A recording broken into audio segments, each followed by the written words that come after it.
Thanks for joining us. A longtime Saskatchewan columnist known for amplifying Indigenous voices is closing a chapter in his career. Stacey Hine on his more than 30 years of storytelling.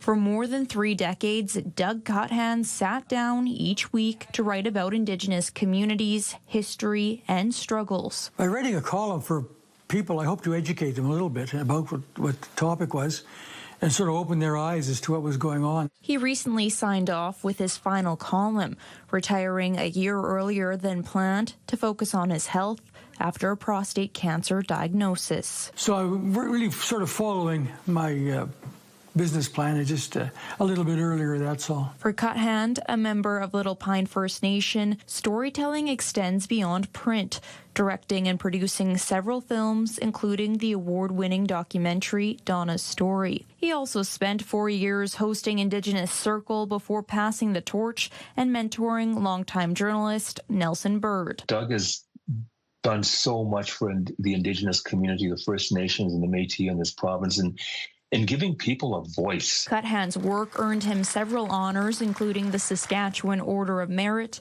and an honorary doctorate. Historian Bill Wazer nominated him for that degree to recognize his work. He was constantly reminding his reading audience that we're all treaty people and that treaties require 2 partners to make it work. Retired columnist Murray Madrick says Cuthand stood out for his clear and concise writing. He told a story in a way that anyone could understand it or understand the issues. As Cuthand reflects, he says he's proud of how Indigenous representation has grown in media. We've grown a long ways. And so I'm really happy to have been part of that. I'm really proud to be a part of that. And even as he puts down his column, his work continues with new film projects still ahead. A lifetime of storytelling that's not quite done yet. Stacey Hine, CTV News, Saskatoon. The University of Saskatchewan's College of Arts and Science has received a $10 million donation. Alumni Bob Shu and Linda Chen made the donation to honor University President Peter Stoichev. In a letter, the couple said they appreciated Stoichev's leadership and dedication to the school. The money will go towards enhancing the David L. Kaplan Chair in Music and Strings program, theater expansion, student supports, and curriculum modernization. Stoichev says it's the largest donation the College of Art has received. He says as a former English professor and musician, he's always valued the fine arts. I've been very close to the arts. I've always wanted to try to figure out how in this role I could help to support the arts in some way. Stoichev is stepping away from his role as university president at the end of the year.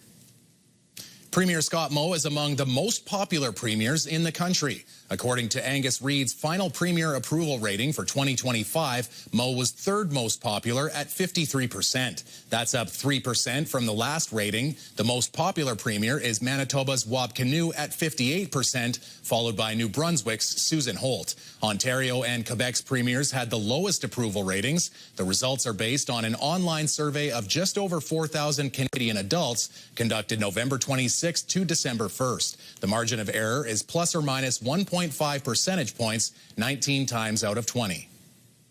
The province is touting its latest job numbers. According to Stats Canada, Saskatchewan added 16,500 jobs last month, year over year. 1,600 of those were part-time positions. That brings Saskatchewan's unemployment rate to 5.6%. Nationally, the jobless rate is 6.5%, with the country adding 54,000 jobs last month. In Saskatoon, 4,200 jobs were added last month, with Regina adding 8,500. The province says most job gains were reported in healthcare and social assistance, as well as business support services and agriculture.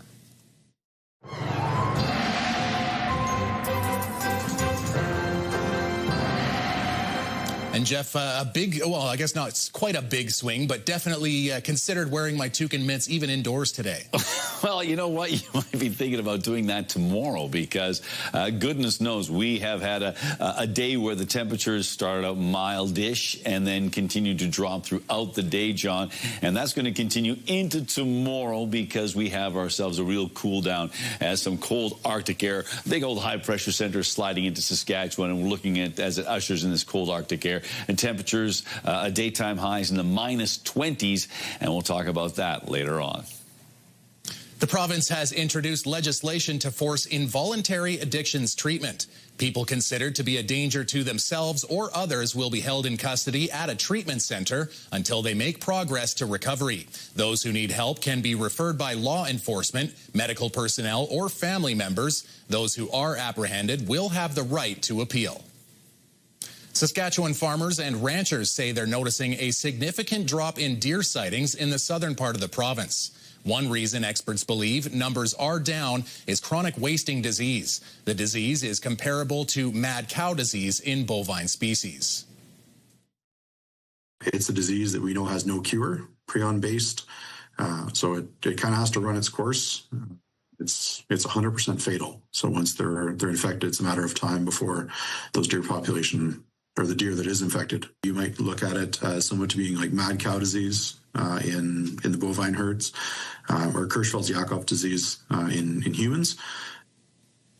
The Saskatchewan Wildlife Federation says the last time there was a concern with deer populations was in 2013.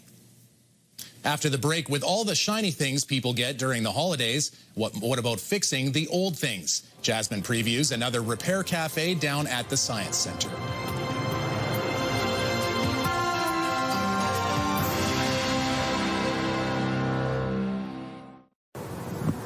We're at the Prince Albert Science Centre, joined by Les Dixon, who's the organizer for the Repair Cafe. Les, can you explain how the Repair Cafe works? Well, it's an organization of volunteers, and we invite people to bring in broken, non-working household items, and we attempt to repair them. We try to work with the people that bring in their items to possibly teach them skills and get them involved in the process of doing the repairs. It's a free service because a lot of the items that need to be repaired would be, there aren't many agencies that offer repairs for those smaller things, plus the cost would be prohibitive. So we really want to keep things out of the landfill if possible by getting them repaired. In terms of materials that get used to, help repair the items, are those supplied by the Repair Cafe, or do people bring their own materials? People bring in their own items, and we have a few materials here if we need to replace materials. Sometimes we can get the piece disassembled and have to order parts, and then at the next Repair Cafe, they can bring in the parts they've purchased for the repair. What are some of the most interesting items people have brought to the Repair Cafe? Well, typically they're lamps or radios or garden tools, different broken household items, but we have done TV, a violin, children's toys. There's quite a variety. Do people bring clothing and items like that as well? Yes, we do have a sewing machine here, and we're able to do some simple repairs or hemming of clothing items as well. All right, so that's the repair half handled. What makes it a cafe? Oh, we have coffee and tea and some simple snacks, cookies or something like that, just to try to promote the social element and build community. And it's quite an enjoyable experience for our regular volunteers because we've all become friends, and it's a great activity. How many people typically turn out needing help repairing their items? It really varies by the time of year. We've had as many as 15. Sometimes it's 8 or 10 or 6, but yeah, it's widely varying, and there's no predictability about it. We promote ourselves on Facebook and through community services like this. How did you assemble your team of volunteers? Actually, somebody else organized this initially, and she had contacted a number of people she knew, and then she left the province, so I just took over that responsibility. It's a small community, so we get to know a number of people who have different skills, and we invite them to come, and it's been very successful that way. Do you know of any repair cafes outside of Prince Albert? There are apparently 8 in Saskatchewan, so I know Saskatoon has at least one, and I'm not sure. I think Regina might have one. I'm not entirely sure. If someone's interested in participating, when can they come here? We operate on the first Saturday of every month from 1 to 4. So that would be an ideal time to show up. You can contact us at any time by going onto Facebook and searching for Repair Cafe Prince Albert. And you can send us a message that way if you want to know something beforehand. So if you're interested in having something repaired, or if you have something at home that needs a little bit of work and you can come here and work on it, do you have a high success rate in terms of repairing all the items? I can't give you an exact figure, but generally we get things fixed. There are some that we can't, and so typically they can go to Sarcan if they're an electronic item that can't be repaired. But yeah, it's over half anyways. So there's over a 50% chance of your item getting fixed, and you get to come here, hang out with the group, meet some volunteers, network, socialize. And where are we located? We're in the Science Center in the Gateway Mall. In the Gateway Mall. All right, thank you very much, Les. Jeff has a colder look at winter weather heading into the weekend. Plus, health experts in Saskatchewan predict a difficult flu season.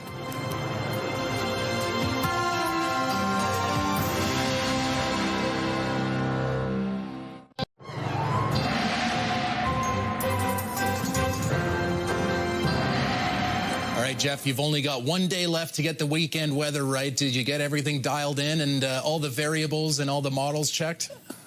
There's models involved? I thought there were. That's what I was told. Variables? Is there a coefficient? Is what any axioms I should be dealing with here? How about some sine waves? It's going to be cold. That's the straight up answer here. All roads equal. All roads lead to cold town, because a large pocket of Arctic air mass is not a pocket. A big Arctic air mass is moving down on top of us, and it's not going to leave in any short order. Tomorrow, very cold, -22 for Saskatoon's daytime high, similar to that in Prince Albert and area. So, yeah, straight up cold. Huzzah. Okay, moving on. Hey, you know what? No such thing as bad clothing, just bad weather. I mean, just no such thing as bad weather, just bad clothing. So bundle up and hunker down, because Saturday is going to be a cold one. You can certainly see on our future cast here, there's a chance of some scattered flurries in southwestern Saskatchewan for the most part. Most of the snow looks like it's going to be localized in Alberta in terms of that which is coming across the Rockies and into that province next to us. -26 degrees in Spiritwood overnight, -24 for the Battlefords, -27 in Candle Lake, -28 is the overnight temperature in Birch Hills, -27 as well in Rostern, Melfort, and Nipawin. So cloudy, partly cloudy or mainly cloudy skies in many of these areas. Making our way to tomorrow. Well, mainly cloudy skies prevail for Saturday, but look at these numbers. -21 in Spiritwood, -19 in the Battlefords, -22 in Candle Lake, 1 degree colder in Birch Hills, back to -22 when we get to Rostern, the same for Melfort, and a bit more sunshine, but it doesn't increase the temperatures, not much. -21 and mainly sunny skies for Nipawin on Saturday. For Prince Albert, a closer look there. So mainly clear skies. There'll be a few clouds out there, but generally speaking, clear skies. Winds out of the northwest 10 and then backing off. And the good news is, as that wind backs off, the wind chill isn't as nasty, but at -27, that's still very cold indeed. I think it's the coldest day we've had this year so far in many areas. On to tomorrow, -22 with mainly cloudy skies. Again, light and variable winds, so the wind chill won't be as much of a factor, but still straight up cold when it's -22 degrees. And keep in mind, that is approximately 13 or 14 degrees below seasonal. So this is a cold temperature for this early part of December. Now, making our way into the 7-day forecast for the Gateway City, -16 degrees on Sunday with a 50% chance of some flurry activity. A similar situation on Monday with -14 for a daytime high. Cooling off again on Tuesday. A better chance of flurry, so more substantive snowfall expected on Tuesday. -15 degrees. Cloudy and -19 on Wednesday. Thursday, mainly cloudy, -18 degrees, and back into some decidedly colder conditions, because we're back into the -20s on Friday with an expected high. That's right, it's the high of -21 degrees. So, John, it's time to break out the long johns, the skidoo suits, the warm weather clothing, and the cold weather clothing you need to keep warm. And those skidoo gloves are the ones that go all the way up to the elbow, aren't they? I know, and someone was showing me their electric gloves earlier today, and, you know, that might be the investment, or at least something to ask Santa for this year. There you go. Well, definitely with those temperatures, you're going to have to be prepared. And the Saskatchewan Rush, they're preparing for another NLL season to begin on Saturday. They're kicking off with a prairie rival coming to town. The Rush enjoyed a turnaround season last year, going 13-5, finishing second in the NLL standings. The team collected 4 major other individual awards for Best Coach, Best Goalie, Best Defensive Player, and Best General Manager. It was the team's first trip to the playoffs since 2019, making it to Game 3 of the NLL Finals. They lost to the Buffalo Bandits. The Calgary Roughnecks will be the first opponent for the Rush this season. It's a team that's seen a lot of new faces compared to last season.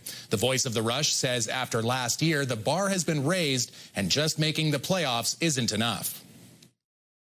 Now the bar is set at this team is gunning to win a championship, right? It's no longer good enough just to get back to the dance. They want to seal the deal. And that's a good sight, especially if you're a Rush fan, because the previous seasons, it's been a bit of a rebuild, retool, and now you've got a group that went out and got free agents a year ago that is primed to push for a championship. The 2026 NLL season kicks off Saturday night at 7 from Sask Tel Center. Winnipeg's Fort Garry Horse, a Canadian armored regiment, has a long and proud military history. They're also known for discovering and caring for the bear who would inspire the character Winnie the Pooh. Well, it turns out the regiment would also adopt another furry friend several years later. And as CTV's John Hendricks shows you, Whitey the dog's story is now being shared with the world. When soldiers from the Fort Garry Horse went to battle in the First World War, they didn't go alone.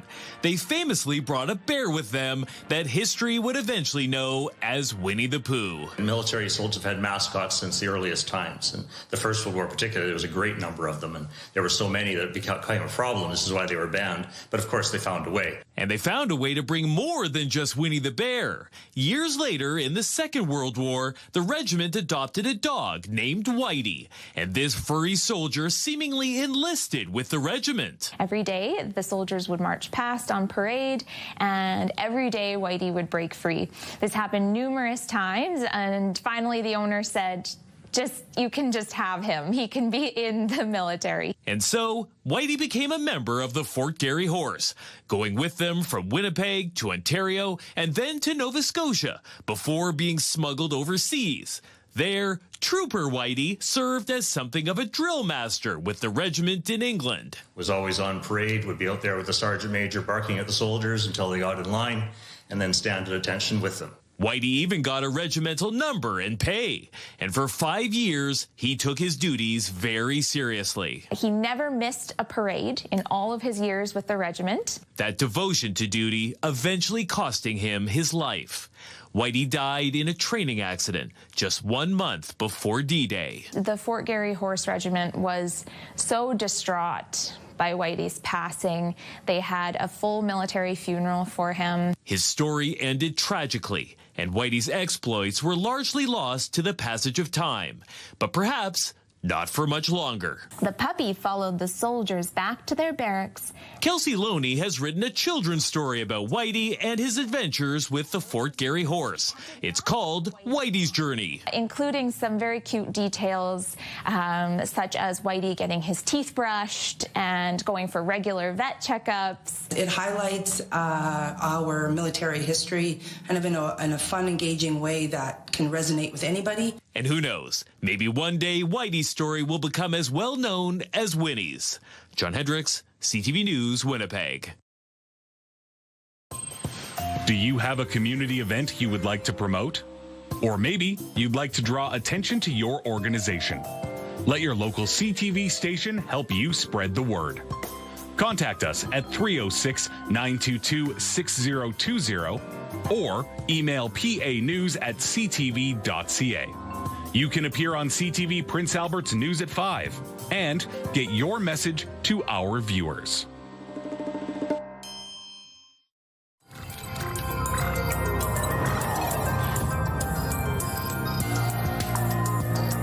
The union representing Saskatchewan nurses is sharing details of a scary situation at a Saskatoon hospital. Sun says on November 27th, a psychiatric patient arrived at St. Paul's emergency department carrying a sawed-off shotgun.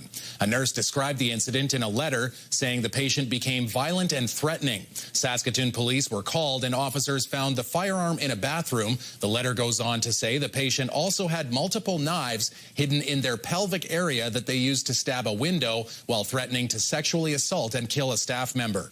The nurse is calling for St. Paul's to install a metal detector to improve security. The health authority says it's testing weapon detection technology at RUH as part of a pilot project that could expand to other hospitals.